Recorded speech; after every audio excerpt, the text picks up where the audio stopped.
Welcome to this explainer. I am so thrilled to have you focused learners here with us today because we are diving straight into one of the most unprecedented disruptions in modern history. We're going to break down the 2026 Strait of Hormuz crisis. We'll explore exactly how a localized geopolitical conflict rapidly escalated and, well, essentially pinched off the world's most vital energy artery. To really grasp the sheer scale of this, we need to start with this number, 20%. Until this crisis hit, 20% of the entire world's seaborne oil trade and 20% of the world's liquefied natural gas relied absolutely entirely on passing through this single waterway. It's a geographical choke point that is just 34 kilometers wide at its narrowest point. So the big question we need to answer today is this. What actually happens when the world's most vital energy artery is just suddenly severed? How does a localized military strike transform into a massive global economic freeze? To see that ripple effect clearly, we're going to trace the timeline step by step. Section 1. The epicenter. Let's start right at the source of the conflict to understand exactly what set this whole thing off. The escalation was incredibly fast, playing out literally over just a matter of days. On February 28, 2026, the United States and Israel launched coordinated airstrikes on Iran. This was dubbed Operation Epic Fury, and it resulted in the death of Iran's supreme leader, Ali Khamenei. Now, Iran immediately retaliated with missile and drone strikes on Israel and U.S. allied Gulf states, but critically, they also targeted maritime traffic. By March 2nd, the Iranian Revolutionary Guard Corps officially confirmed the strait was closed to enemy vessels. Just 2 days later, by March 4, they claimed complete control over the entire waterway.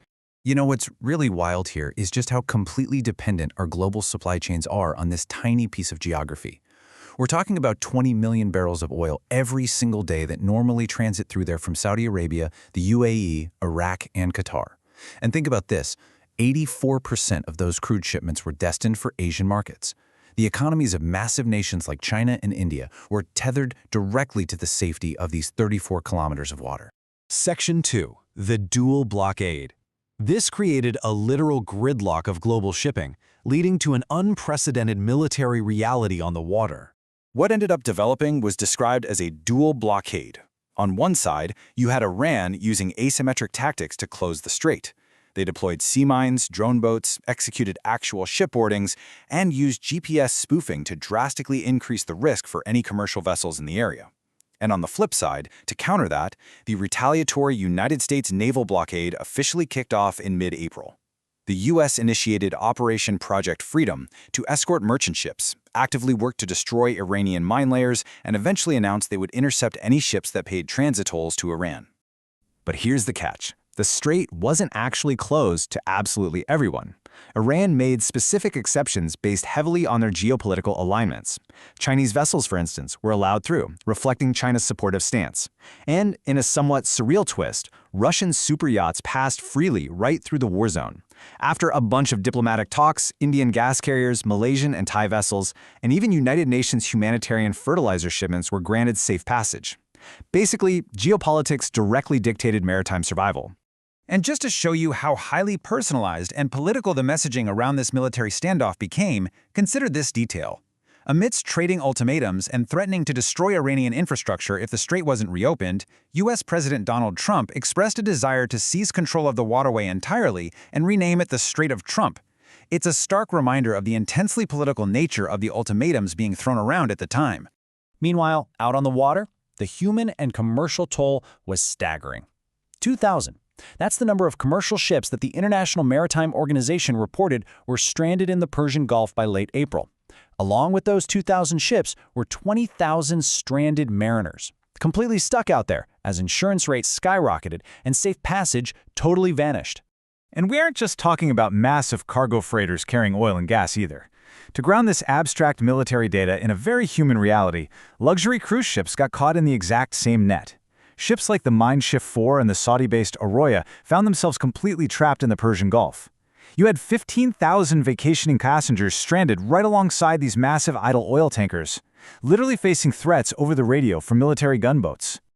Section 3. The economic shockwave.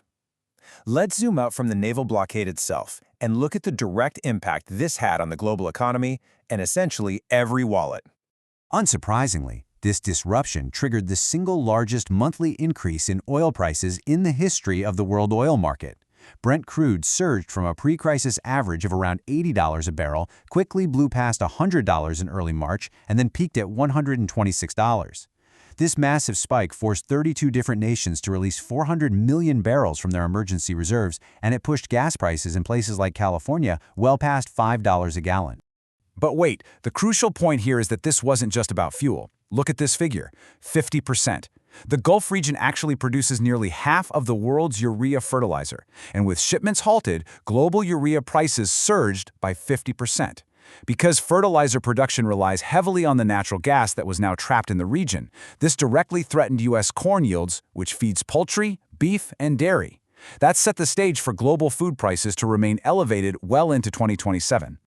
The domino effect here is absolutely crazy. Secondary economic shocks rippled through almost every industry you can think of. European natural gas prices nearly doubled in a week, spiking above 60 euros per megawatt hour.